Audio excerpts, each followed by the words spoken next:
Hi, Stephanie Santis. Thank you so much for taking the time to share your experience. The purpose of this interview is to help others learn from your story and be better prepared for natural disasters. Let's get started. Can you briefly describe the natural disaster you experienced, what type it was, when it happened, and where you were at the time? Yes, of course. I experienced Hurricane Irene, and that was in 2012, and it was a really powerful storm that brought a ton of rain and large winds. And I was in my home in Virginia when I experienced the hurricane. Okay. What was the most immediate impact of the disaster on you and your family? Like physical, emotional, or financial? Which one was the most damaging? I think that the most damaging impact was definitely the flooding, because physically we couldn't really go anywhere outside of our homes, and also electricity since the power was out for about a week, and obviously. What's the most immediate impact of the disaster on you and your family? Was it physical, emotional, financial, or maybe something else?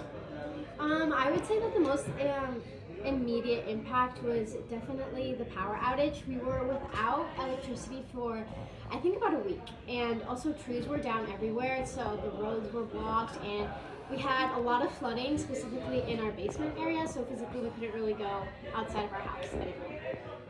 Okay, yeah, that sounds pretty rough.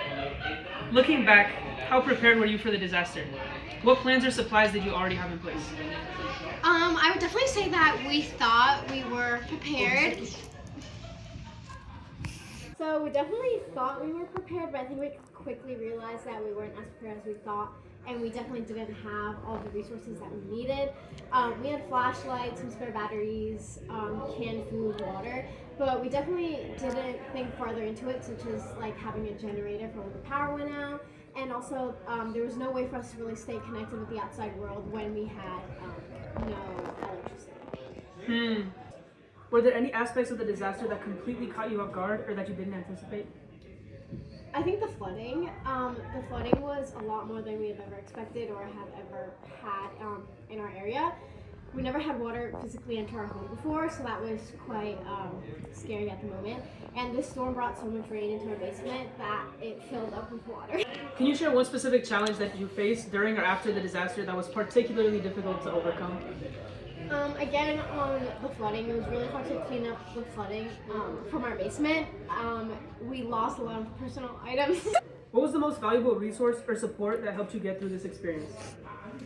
Our neighbors, surprisingly, I don't think it's something you really think of, but our neighbors really helped. Everyone came together to share like food, tools, and just support each other all around. I think a neighbor even like lent us a pump to help clear the water from our basement, which was really flooded. And then we also shared supplies that not everyone had, like candles and batteries. Based on your experience, what are some things you wish you had done differently to prepare?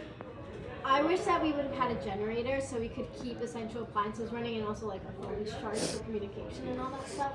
I think we also should have had like more compressive emergency kit that had like more water, backup chargers, and like radios and stuff like that. Because I think we were really just not really well connected and we didn't really know what was going on due to our lack of preparation.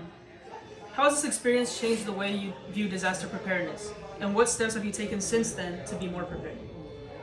I think that this experience taught me and my family to not take storms lightly because we weren't prepared for it in any way. But since then, I think we've definitely learned, and we've invested in a generator along with some waterproof storage bins.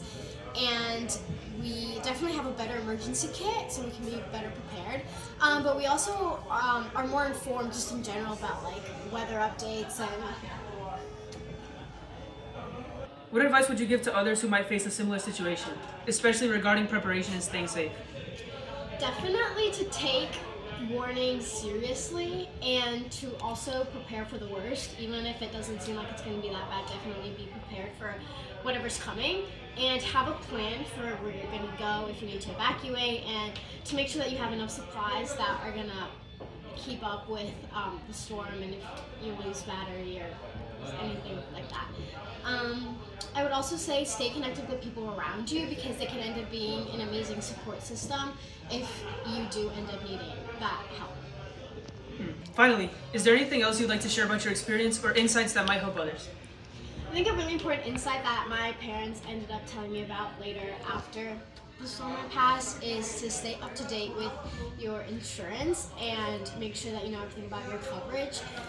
We learned the hard way that some types of flooding aren't covered, so that's definitely a big impact that our family had.